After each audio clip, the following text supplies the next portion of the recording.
Olá, eu sou a Mariana Castro, aluna de medicina da turma 2 da Unifasb e venho apresentar o seminário sobre megacólon chagásico. O módulo é o de Clínica Integrada 1, Gastroenterologia. Os docentes são o Dr. Angevaldo Lima, Dr. Nailton Jatobá e Dr. Tiago Mello. Os discentes são Emanuel Luter, Gabriela Gladys, Gabriele Souza, José Márcio Ribeiro e Mariana Castro. Somos da turma A, formamos o grupo 7 e viemos apresentar o seminário 8. Para falar sobre megacólon, primeiro precisamos entender a anatomia da região. As porções que compõem o intestino grosso são o seco, o cólon ascendente, a flexura hepática, o cólon transverso, a flexura esplênica, o cólon descendente, o sigmoide e o reto, tendo em continuação o canal anal. O cólon é revestido quase que completamente pela serosa, sendo que a lateral direita do ascendente é denominada de goteira parietocólica direita, e a lateral esquerda do descendente é denominada goteira parietocólica esquerda. O cólon ascendente e transverso são supridos pela artéria mesentérica superior, e o cólon descendente e sigmoide são irrigados pela artéria mesentérica inferior. Aqui nessa imagem, nós podemos ver do lado esquerdo de quem está vendo uma parte dessa situação que eu falei sobre o cólon ascendente ser supridos por essas artérias, os ramos da artéria mesentérica superior. Seguindo sobre a anatomia. Os segmentos do cólon, nós temos o seco. O seco ele se encontra na fossa ilíaca direita, proximamente limitado pela válvula iliocecal. Ele vai apresentar um espessamento da camada muscular circular do ilho, com função antirrefluxo. E na sua parte mais baixa vai ter o apêndice vermiforme. O segmento ascendente está na transição do flanco direito e região lombar direita. Estende-se do seco à flexura hepática por cerca de 15 centímetros. A porção posterior não conta com a serosa, pois é separado da parede posterior do abdômen por um tecido areolar frouxo. O segmento transverso é o segmento mais longo do cólon, com 45 centímetros. Ele se localiza no andar superior do abdômen, imediatamente abaixo da grande curvatura gástrica, relacionando-se a esta pelo grande aumento e através do seu mesocólon, com o pâncreas e os grandes vasos.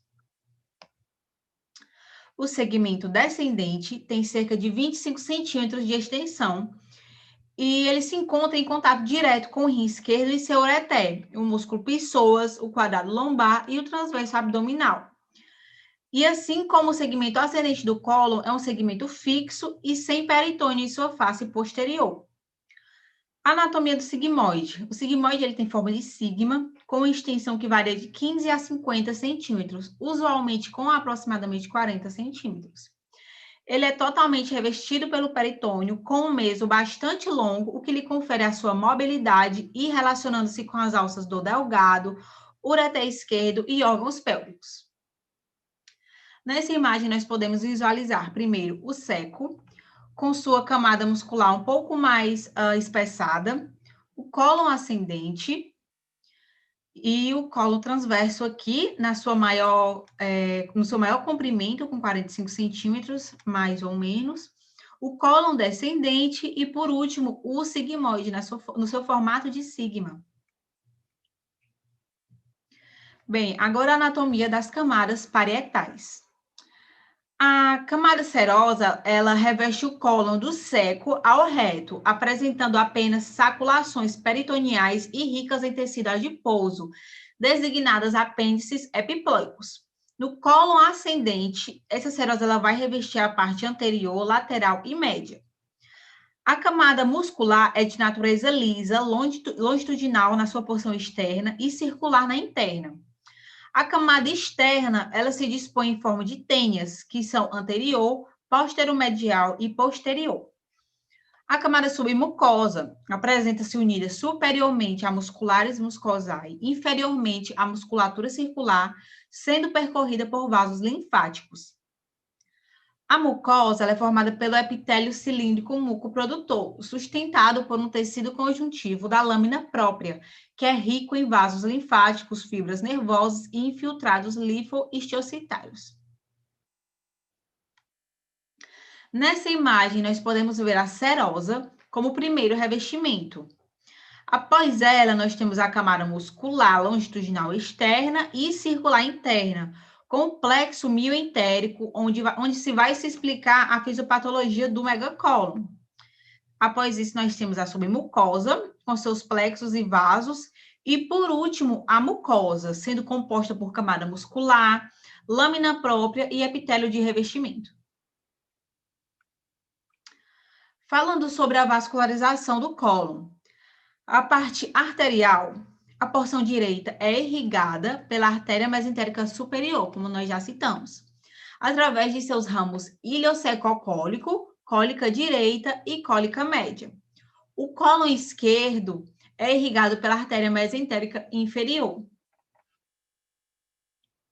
Essa artéria mesentérica ela vai se originar a cerca de 3 a 4 centímetros acima da bifurcação da aorta, através das artérias cólica esquerda, sigmoidianas e retal superior.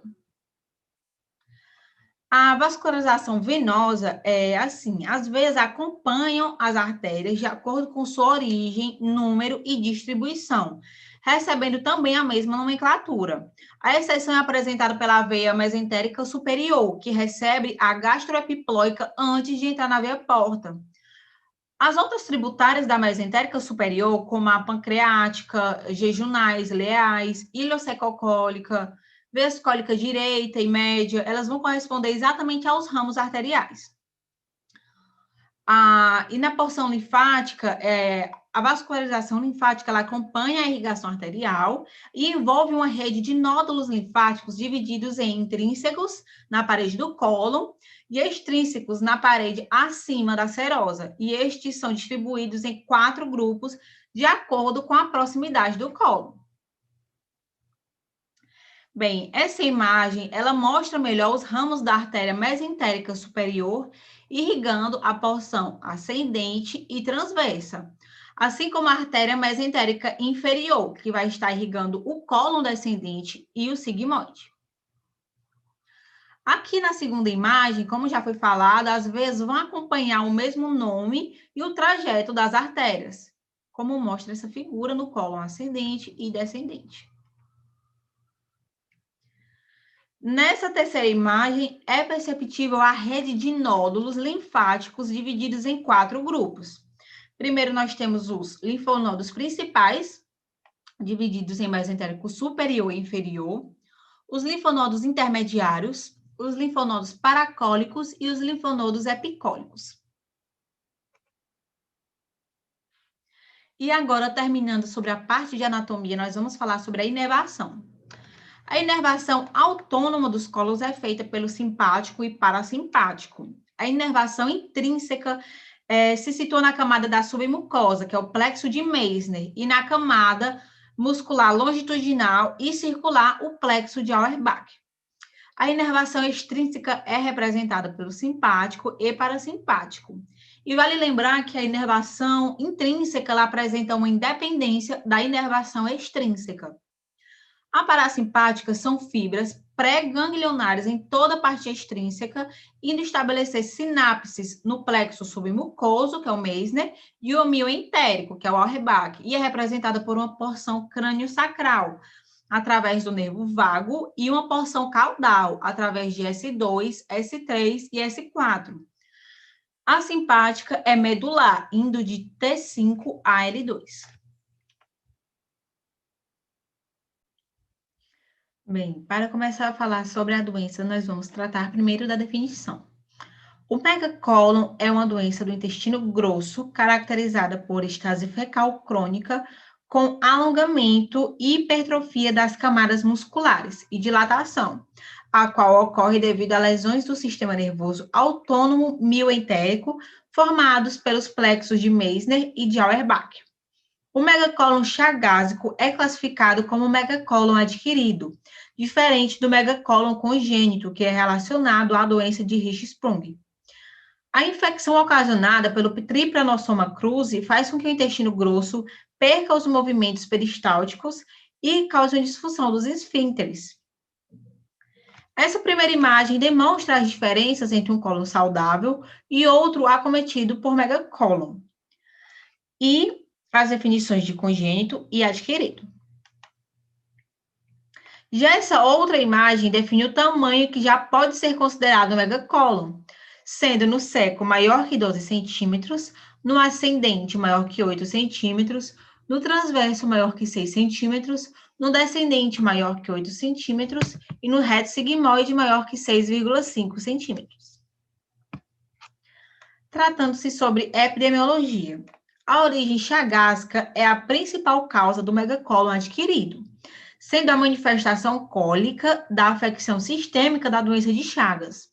Trata-se de uma doença endêmica comum no Brasil que acompanha a distribuição geográfica da doença de Chagas e já foi considerada a doença cirúrgica mais comum do intestino grosso. A faixa etária de maior incidência fica entre os 20 e 60 anos, com pico entre os 40 e 50 anos.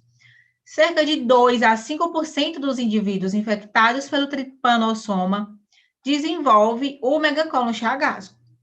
Ele acomete principalmente o segmento distal do cólon e o reto. A frequência do megacólon é igualmente distribuída entre os sexos. Grande parte da aquisição dessa doença se dá na área rural, em virtude do contato dos indivíduos com fezes de triatomídeos domiciliados. A doença está sob controle e o quadro atual mostra uma prevalência de 0,13% nas zonas endêmicas. Agora falando de como a doença acontece. Bem, a fisiopatologia do megacólon ainda não é totalmente comprovada e acredita-se que esteja relacionada a distúrbios primários envolvendo sistemas musculares e nervosos do intestino.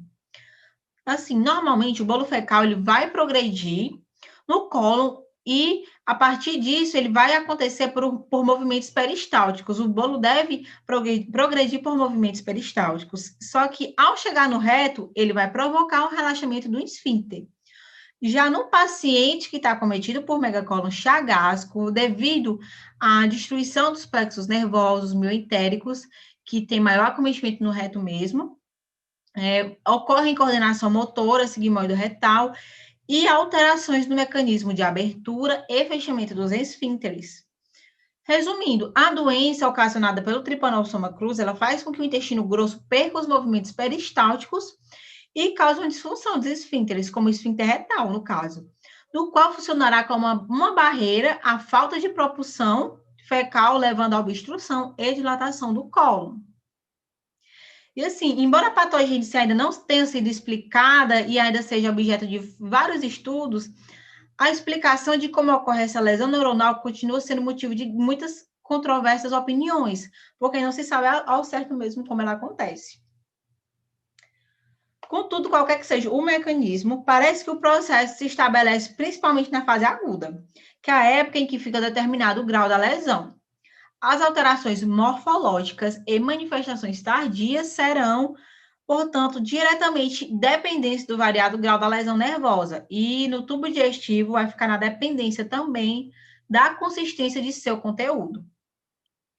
As alterações fisiológicas observadas na enteromegalia da doença de Chagas cursam por conta da denervação, que é, obviamente, variável de paciente para paciente, pois depende do equilíbrio estabelecido entre o hospedeiro e o Trypanosoma cruzi.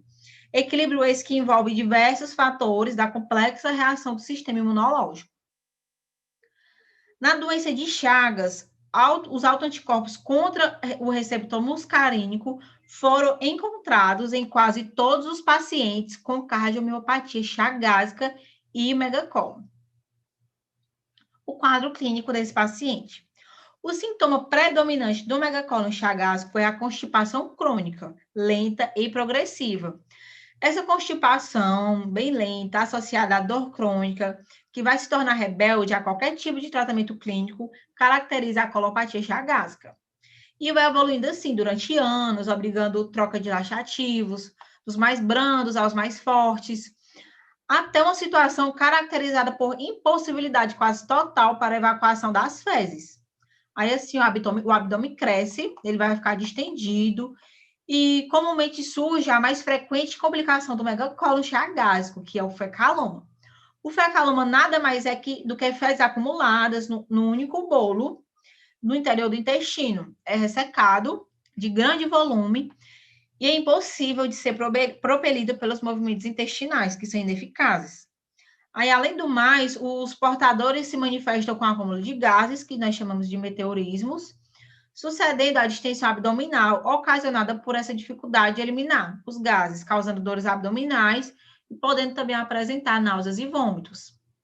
Podem aparecer também aumento do volume do abdômen e complicações, como obstrução intestinal, causada por fecaloma, que já citamos, e o volvo sigmoide, que é uma complicação bem importante, que é a torção da alça. Bem, no exame físico, o paciente vai se demonstrar emagrecido, com a distensão abdominal, uma tumoração palpável na fossa ilíaca esquerda, o fecaloma e o sinal de Gerson. Esse sinal é uma sensação de crepitação após a compressão abdominal, consequente à presença de ar entre a parede da alça e a massa fecal. Esse sinal é patognomônico do fecaloma. O fecaloma pode também ser percebido pelo toque retal, com a massa dura de fezes logo acima do anel anorretal. O diagnóstico do paciente com megacólon. Bem, esses sinais e sintomas que eu citei agora, ao lado de distensão abdominal, provocada por constipação crônica, dificuldade de expelir gases, e também os antecedentes do paciente, a zona de origem, a história familiar, eles vão todos eles possibilitar um diagnóstico de doença de Chagas com megacólon. O interrogatório também de diferentes aparelhos, ele costuma fornecer outros elementos que vão subsidiar o diagnóstico. E não é raro que nessa fase da avaliação apresentem relevadas alterações em outros segmentos do tubo digestivo, como o esôfago, porque esse paciente também pode ter megaesôfago e outros sintomas relativos à doença do coração. No exame laboratorial, além da sorologia positiva para Chagas, a reação de fixação de complemento, conhecida como a reação de Guerreiro e Machado, quando ela é positiva, ela concretiza o diagnóstico que pode e deve ser confirmado também pelo exame radiológico contrastado do intestino grosso, que é o enema opaco, que irá, no caso, revelar um cólon dilatado e alongado, principalmente envolvendo o sigmoide e o descendente, e não raramente o reto. Nas próximas imagens, agora nós podemos ver exatamente como é que esse exame é realizado e qual é a sua aparência. Aqui nós temos o enema baritano, e aqui percebemos a distensão abdominal e contração irregular, tal como nessa próxima imagem aqui radiográfica. Sobre as complicações do megacólon chagásico. O fecaloma é a complicação mais comum entre 65% dos casos. Os fecalomas são difíceis de serem evacuados, mesmo com auxílio de lavagens intestinais, e na maioria das vezes são de localização baixa no momento do diagnóstico e passíveis de serem tocados pelo ânus. Quando isso ocorre, a remoção é digital, com o paciente sob efeito da raquianestesia limitada à região perineal. O volvo sigmoide é a segunda mais frequente complicação do megacólon chagásico, com 31,5% dos casos, podendo ser sem necrose, que é 28% dos casos, ou com necrose, que é 3,5% dos casos. O volvo é causado pelo alongamento e dilatação do cólon, o qual, excessivamente alongado, dobra-se sobre si mesmo. E torcido, ele pode, por oclusão do pedículo vascular, evoluir para necrose. O quadro clínico desse paciente com volvo é caracterizado pelos sinais e sintomas de obstrução intestinal. E se sobressai a grande distensão abdominal, nesse caso, assimétrica, que é o sinal de Von Wall. O diagnóstico é feito pela história clínica, exame físico e pode ser auxiliado também pelo exame radiográfico simples do abdômen. O tratamento deve ser cirúrgico e a operação consistirá na remoção do segmento volvido e necrosado. A terceira complicação, que é a colite isquêmica, é a terceira mais comum, né? Complicação do megacólon e compromete 6% dos pacientes. A colite isquêmica no megacólon, ela caracteriza-se pela mudança do hábito intestinal, onde a constipação crônica vai dar lugar à diarreia. Mais evidente quanto mais distal for o comprometimento do cólon.